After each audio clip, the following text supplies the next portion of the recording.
ओम शांति। आज 13 नवंबर 2022 के अव्यक्त बाप दादा के अव्यक्त मधुर महावाक्य सुनेंगे। ये अव्यक्त मधुर महावाक्य अव्यक्त बाप दादा ने 10 दिसंबर 1992 को सुनाए थे, जिसमें आज विश्व रचता बाप अपनी सर्वश्रेष्ठ रचना विश्व के पूर्वज आत्माओं को देख रहे हैं। बाबा कहे, आप सब पूर्वज भी हो तो पूज्य भी हो, क्योंकि कल्प वृक्ष के जड़ में, फाउंडेशन में आप हो और साथ में तने में भी आप हो। इसीलिए बाबा कहे, डायरेक्टली या इनडायरेक्टली सभी टाल टालियों से एवं पत्तों से भी आपका संबंध है ही है। आप पूर्वज किस लिए हो उसका भी एहसास बाबा ने कराया कि आप आदि देव ब्रह्मा के मददगार बच्चे हो। इसीलिए आप तने में भी हो और जड़ में भी हो। साथ ही साथ बाबा कहे, आधा कल्प राज्य करने के बाद आप पूज्य स्वरूप में भी आ जाते हो। बाबा कहे, आपकी पूजा जिस विधि से होती है, ऐसी दुनिया में किसी भी आत्मा की पूजा इतनी विधि से नहीं होते हैं। चाहे कोई धर्म पिता की आत्माएं भी क्यों न हो, लेकिन उनकी पूजा भी इतनी विधि से नहीं होती। उनका गायन होता है, स्टेच्यू बनाकर रख देते हैं, लेकिन बाबा कहे, आपका मंदिरों में मूर्ति के रूप में स्थापना होती है, तो आपकी पूजा भी विधिसर होती है और आपका गायन भी कीर्तन के रूप में, आरती के रूप में विधिसर होता है। बाबा कहे, क्योंकि आप सभी आत्माएं धर्म पिता के भी पूर्वज हो, वह भी आपके पास आकर के बाप का संदेश लेकर के जाएंगे और अपने समय पर आकर के वही संदेश अपने धर्म की आत्माओं को सुनाएंगे। साथ ही साथ बाबा कहे, आप पूर्वज आत्माओं के पालना का स्वरूप क्या है। जैसे कोई भी आत्मा किसी की भी पालना करती है, माना उसमें शक्ति भरती है, चाहे उसको उमंग उत्साह में ला करके उसमें आत्मा में शक्ति भरती या शारीरिक शक्ति भरती है। ठीक इसी तरह बाबा भी कहे, आप पढ़ाई द्वारा ऐसी पालना करते हो जो आत्माओं में शक्ति भी भरते हो और उन्हें पढ़ाई की पालना दे करके उनको योग्य भी बनाते हो। तो बाबा कहे, आपकी पालना का स्वरूप भी क्या है। क्या आप सिर्फ सेंटर की पालना करते हो, आप सिर्फ अपने स्टूडेंट्स की पालना करते हो, या आपकी पालना सारे विश्व की आत्माओं के लिए है।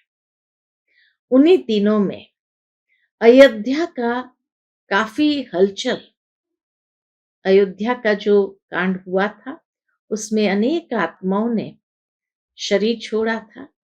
तो बाबा उसी बात को लेकर कहते हैं, दुनिया में अभी हलचल समय प्रति समय बढ़ती जाएगी।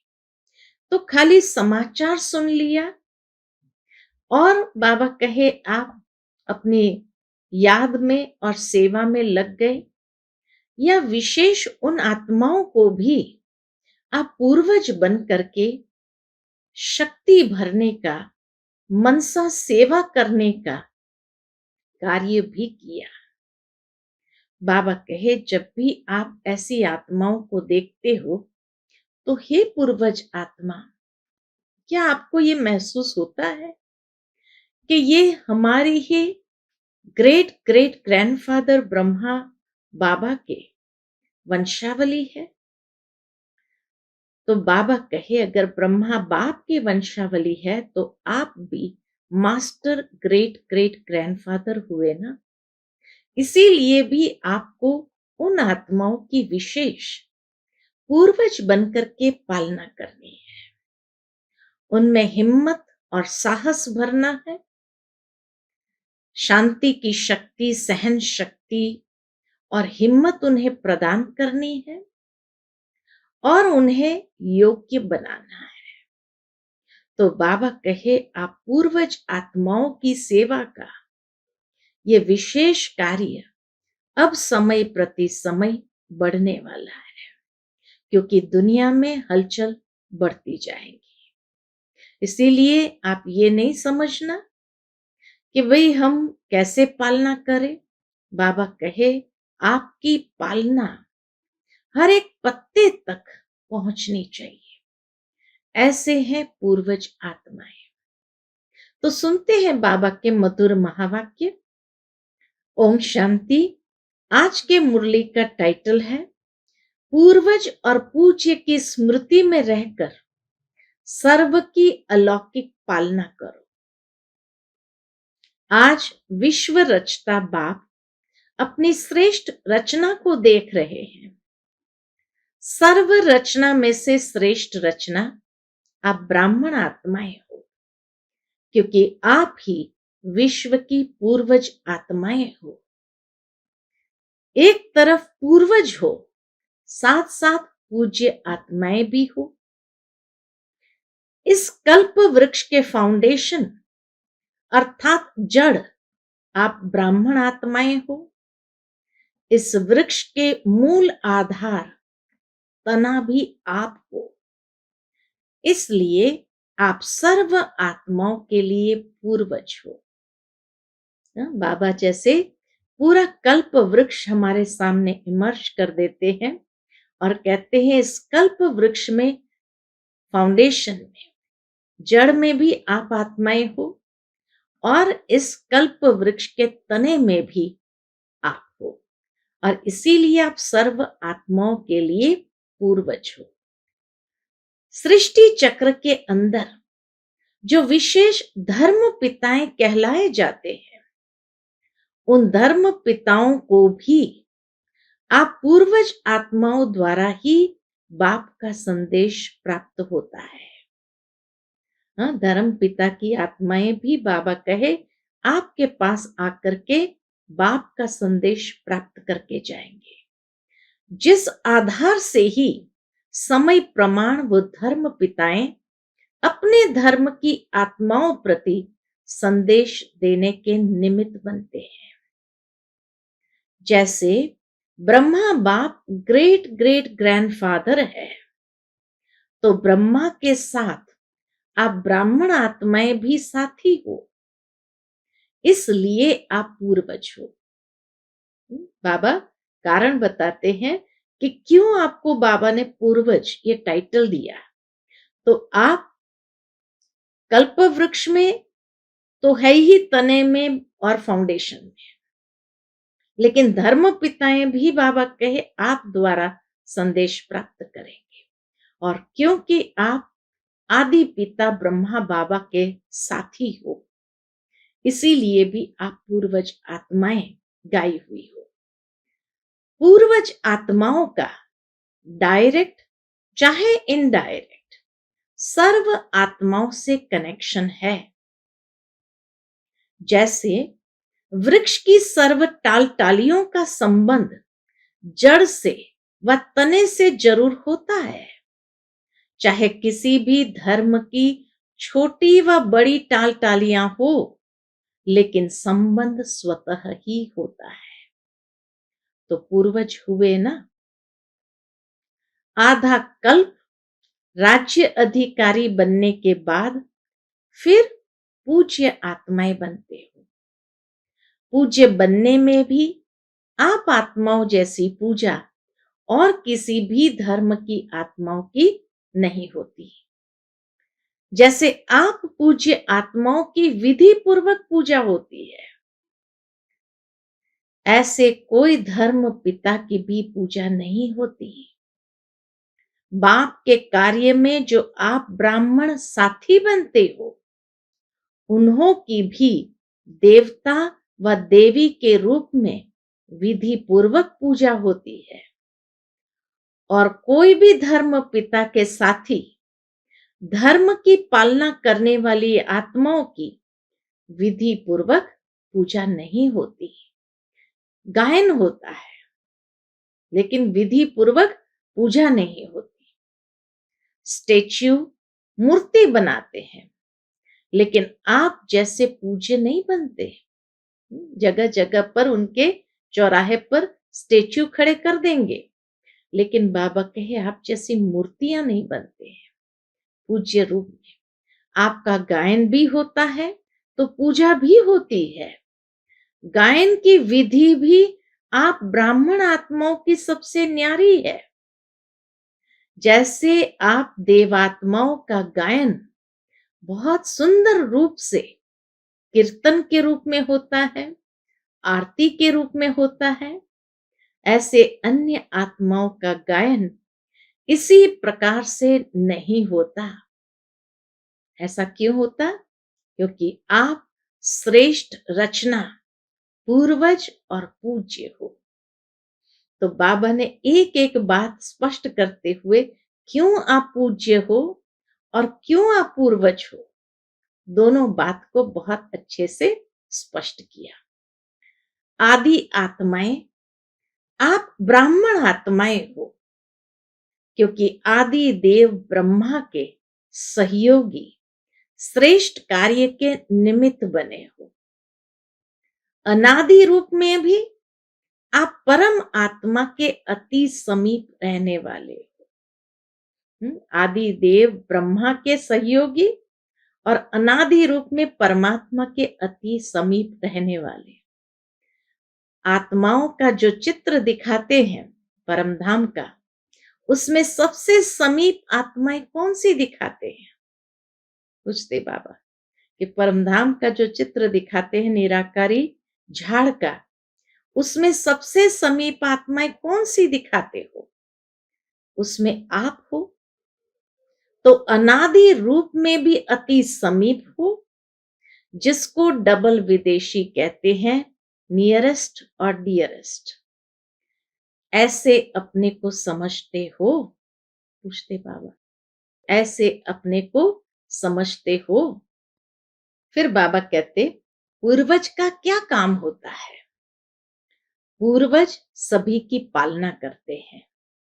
बड़ों की पालना ही प्रसिद्ध होती है। तो आप सभी पूर्वज आत्माएं सर्व आत्माओं की पालना कर रहे हो। पूर्वज क्या करते हैं? पालना करते हैं। तो बाबा कहे आप सभी पूर्वज आत्माएं सर्व आत्माओं की पालना कर रहे हो या सिर्फ अपने आने वाले स्टूडेंट्स की पालना करते हो? वह संबंध संपर्क वाली आत्माओं की पालना करते हो? सारे विश्व की आत्माओं के पूर्वज हो, वह सिर्फ ब्राह्मण आत्माओं के पूर्वज हो। जो जड़ व तना होता है वह सारे वृक्ष के लिए होता है। वह सिर्फ अपने तना के लिए ही होता है। सब टाल टालियों के लिए होता है ना। जड़ अथवा तना द्वारा सारे वृक्ष के पत्तों को पानी मिलता है। लास्ट वाला पत्ता भी उस जड़ से ही पानी को खींचता है। तो बाबा कहे जड़ अथवा तना द्वारा सारे वृक्ष के पत्तों को पानी मिलता है। वह सिर्फ थोड़ी टाल टालियों को ही पानी मिलता है, सबको मिलता है ना। लास्ट वाले पत्तों को भी मिलता है। इतना बेहद का नशा है। वह बेहद से हद में आ जाते हो। पूछते बाबा, वह बेहद से हद में भी आ जाते हो। कितनी सेवा करनी है, हर एक पत्ते को पानी देना है, अर्थात सर्व आत्माओं की पालना करने के निमित्त हो। किसी भी धर्म की आत्माओं को मिलते हो, बाबा कहे किसी भी धर्म की आत्माओं को मिलते हो व देखते भी हो, तो हे पूर्वज आत्माएं ऐसे अनुभव करती हो कि ये सब आत्माएं हमारे ग्रेट ग्रेट ग्रैंडफादर की वंशावली है। हम ब्राह्मण आत्माएं भी मास्टर ग्रेट ग्रेट ग्रैंडफादर है, अर्थात पूर्वज है। ये सब हमारे हैं। वह सिर्फ ब्राह्मण आत्माएं हमारी है। रियलाइजेशन बाबा दे रहे हैं कि थोड़ी सी आत्माओं के लिए निमित्त नहीं हो, लेकिन सारे संसार की आत्माओं के लिए हम निमित्त हैं। जब भाई भाई कहते हैं तो आप पूर्वज आत्माएं बड़े भाई अर्थात बाप समान हो। इस स्मृति को ही प्रैक्टिकल लाइफ में अनुभव करना है और कराना है। आप सभी पूर्वज आत्माओं की पालना का स्वरूप क्या है? पूर्वज क्या काम करती? पालना देती। फिर बाबा पूछते हैं पूर्वज आत्माओं की पालना का स्वरूप क्या है? लौकिक जीवन में भी पालना का आधार क्या होता है? पालना करना अर्थात किसी को भी शक्तिशाली बनाना, किसी भी विधि से, साधन से पालना द्वारा शक्तिशाली बनाते, चाहे भोजन द्वारा, चाहे पढ़ाई द्वारा। दुनिया में भी किसी को शक्तिशाली कैसे बनाते हैं? चाहे भोजन दे करके, चाहे पढ़ाई कराते हुए। लेकिन पालना का प्रत्यक्ष स्वरूप आत्मा में शक्ति, शरीर में शक्ति आती है। तो पालना का प्रत्यक्ष स्वरूप हुआ शक्तिशाली बनाना। यह है पालना का प्रत्यक्ष स्वरूप। आप पूर्वज आत्माओं के पालना की विधि क्या है? अलौकिक पालना का स्वरूप है स्वयं में बाप द्वारा प्राप्त हुई सर्व शक्तियां अन्य आत्माओं में भरना। जिस आत्मा को जिस शक्ति की आवश्यकता है, उसी की उसी समय उस शक्ति द्वारा पालना करना। बाबा कहे आप पूर्वज आत्माओं की पालना की विधि क्या है? अलौकिक पालना का स्वरूप है कि बाबा द्वारा जो हमें शक्तियां मिली है वो उन आत्माओं में भरना, और जिस आत्मा को जिस शक्ति की आवश्यकता हो उसकी उसी समय उस शक्ति द्वारा पालना करना। ऐसी पालना करनी आती है? पूछते हैं। पूर्वज तो हो ना? सभी पूर्वज आत्माएं हो कि छोटे हो? सभी पूर्वज है या कोई कोई विशेष आत्माएं हैं? तो पूर्वजों को पालना करनी आती है ना? सिर्फ सेंटर की पालना करते हो या सारे विश्व की आत्माओं की पालना करते हो? सिर्फ प्रवृत्ति की पालना करते हो या विश्व की पालना करते हो? बाबा प्रवृत्ति वालों को भी पूछते हैं तो सेंटर निवासियों को भी पूछते हैं। वर्तमान समय आप पूर्वज आत्माओं के पालना की सर्व आत्माओं को आवश्यकता है। उन्हीं दिनों में अयोध्या का समाचार हिंसा का आया था। तो समाचार तो सब इंटरेस्ट से सुनते हो कि क्या क्या हो रहा है। अयोध्या की घटना के बाद कई स्थानों से हिंसा के समाचार मिल रहे हैं। तो बाबा कहे लेकिन पूर्वज आत्माओं ने समाचार सुनने के बाद सर्व की पालना की? पूछते हैं। अशांति के समय आप पूर्वज आत्माओं का और विशेष कार्य स्वतः ही हो जाता है। तो बाबा मिसाल देते हैं, तो हे पूर्वज अपने पालना की सेवा में लग जाओ।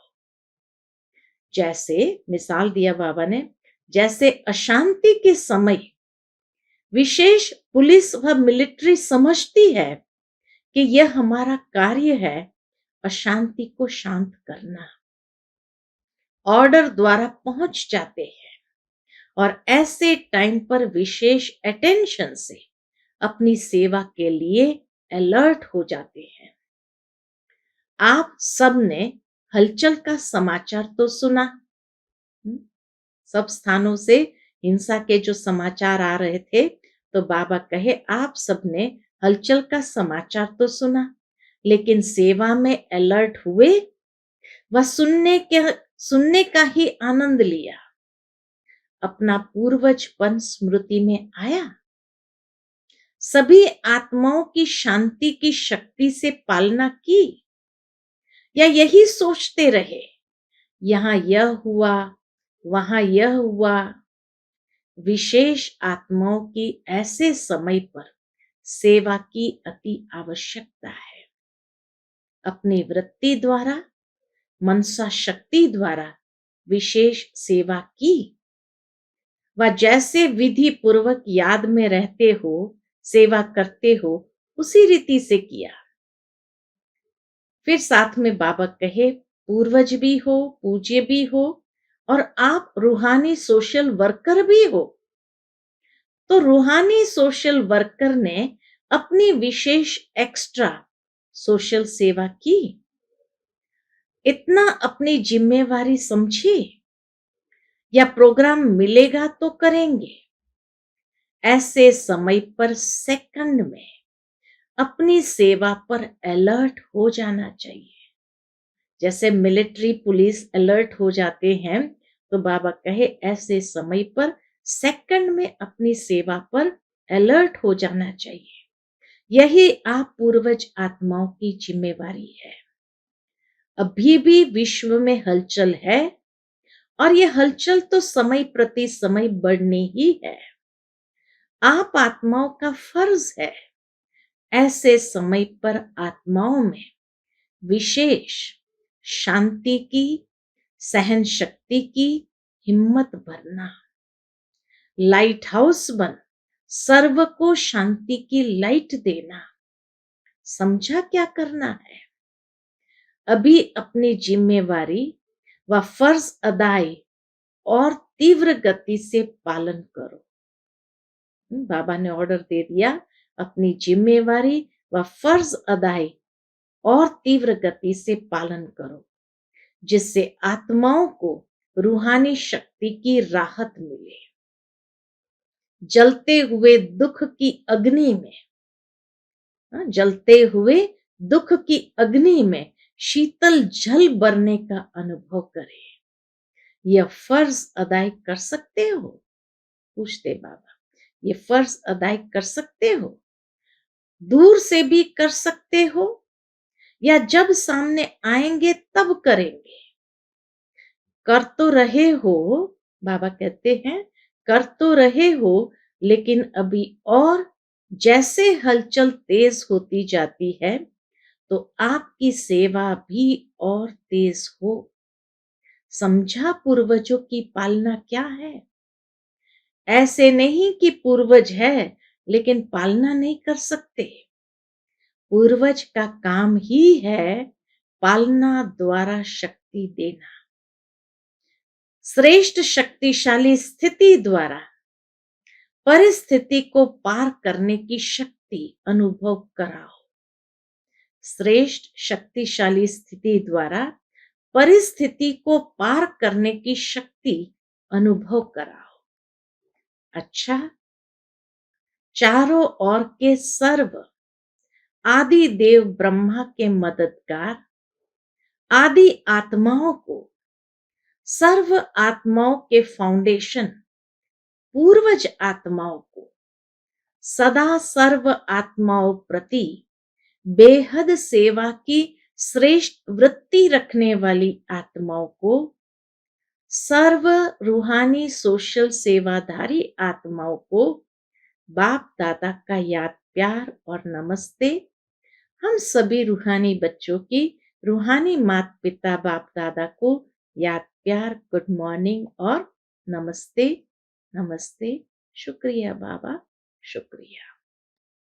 फिर बाप दादा की मुलाकात दादियों से है, तो बाबा कहे, वर्तमान समय अशांत आत्माओं को शांति देना यही सभी का विशेष कार्य है। रहमदिल बाप के बच्चों को सर्व आत्माओं के प्रति रहम आता है ना। रहमदिल क्या करता है? रहम का अर्थ ही है किसी भी प्रकार की हिम्मत देना, निर्बल आत्माओं को बल देना। तो आत्माओं के दुख का संकल्प तो मास्टर सुखदाता आत्माओं के पास पहुंचता ही है। जैसे वहां दुख की लहर है, ऐसे ही विशेष आत्माओं में सेवा की विशेष लहर चले। देना है, कुछ करना है। क्या किया? वो हर एक को सेवा का एक्स्ट्रा चार्ट चेक करना चाहिए। क्या किया? वो बाबा कहे हर एक को सेवा का एक्स्ट्रा चार्ट चेक करना चाहिए। जैसे साधारण सेवा चलती है, वो तो चलती ही है, लेकिन वर्तमान समय वायुमंडल द्वारा, वृत्ति द्वारा सेवा का विशेष अटेंशन रखो। इसी से स्व की स्थिति भी स्वतः ही शक्तिशाली हो जाएगी। ऐसी लहर फैलाई है वायुमंडल द्वारा, वृत्ति द्वारा। बाबा कहे सेवा का विशेष अटेंशन रखो और इसी से ही स्व की स्थिति भी स्वतः शक्तिशाली हो जाएगी। ऐसी लहर फैलाई है।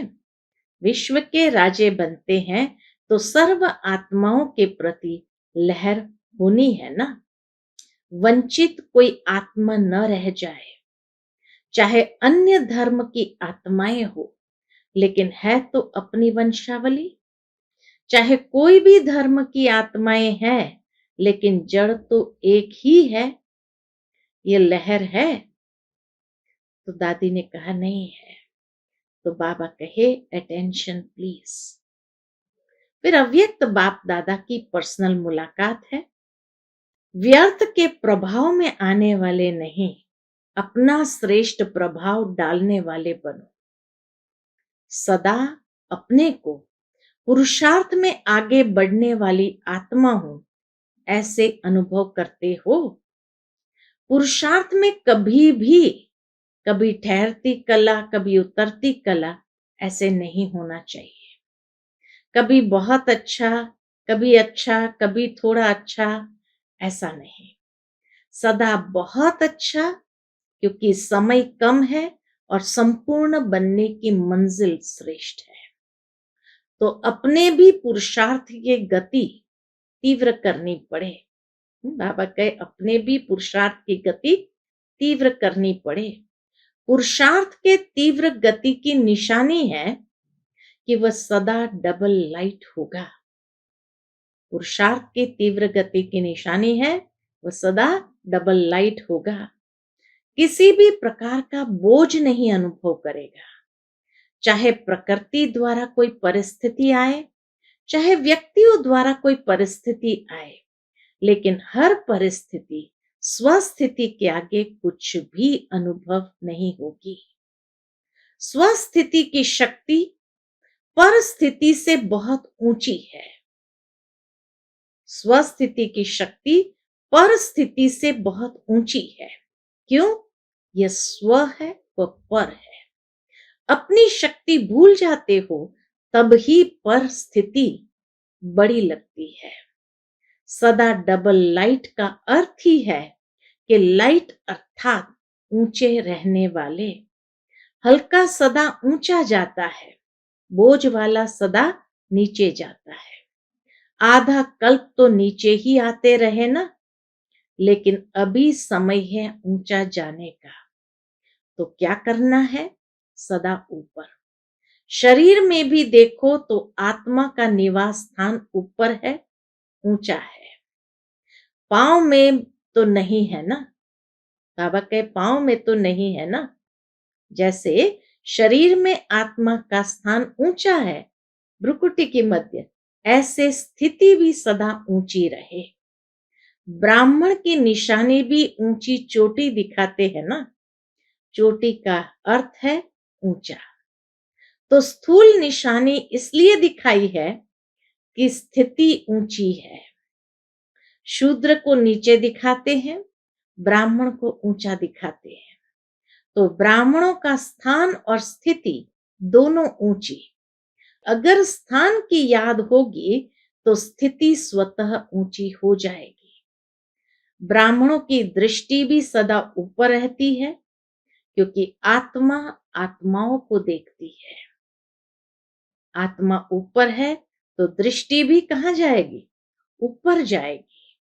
कभी भी किससे मिलते हो या बात करते हो तो आत्मा को देखकर बात करते हो, आत्मा से बात करते हो।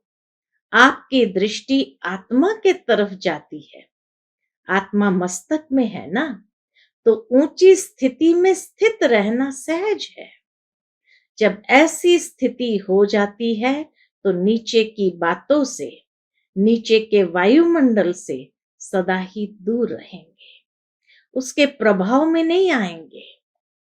अच्छा प्रभाव पड़ता है या खराब भी पड़ जाता है। अगर प्रवृत्ति में खराब वायुमंडल हो फिर क्या करते हो? प्रभावित होते हो? प्रवृत्ति वालों से बाबा पूछते हैं कि अगर प्रवृत्ति में खराब वायुमंडल हो फिर क्या करते हो? प्रभावित होते हो? खराब को अच्छा बनाने वाले हो या प्रभाव में आने वाले हो? क्योंकि माया भी देखती है कि अच्छा, अंगुली तो पकड़ ली है, अंगुली के बाद हाथ पकड़ेगी, हाथ के बाद पांव पकड़ लेंगी, इसलिए प्रभाव में नहीं आना। प्रभाव में आना माना अंगुली देना। प्रभाव में आने वाले नहीं, श्रेष्ठ प्रभाव डालने वाले। बाबा कहे प्रभाव में आने वाले नहीं, श्रेष्ठ प्रभाव डालने वाले। तो ब्राह्मण आत्मा अर्थात सदा डबल लाइट, ऊंचे रहने वाले, इसी स्मृति से आगे उड़ते चलो। अच्छा, सभी खुश रहते हो ना? दुख की लहर तो नहीं आती, क्योंकि जो दुख धाम छोड़ चले उनके पास दुख की लहर कैसे आ सकती है? संगम पर दुख धाम और सुख धाम दोनों का ज्ञान है, दोनों के नॉलेजफुल शक्तिशाली आत्माएं हैं। गलती से भी दुख धाम में जा नहीं सकते। सदा खुश रहने वालों के पास दुख की लहर कभी आ नहीं सकती। अच्छा, सेवा और स्व उन्नति दोनों का बैलेंस रखो। ऐसे नहीं सेवा में मस्त हो गए तो स्व उन्नति भूल गए। सेवा का शौक ज्यादा है लेकिन दोनों का बैलेंस, समझा? अच्छे चल रहे हैं लेकिन सिर्फ अच्छे तक नहीं रहना, और अच्छे ते अच्छे।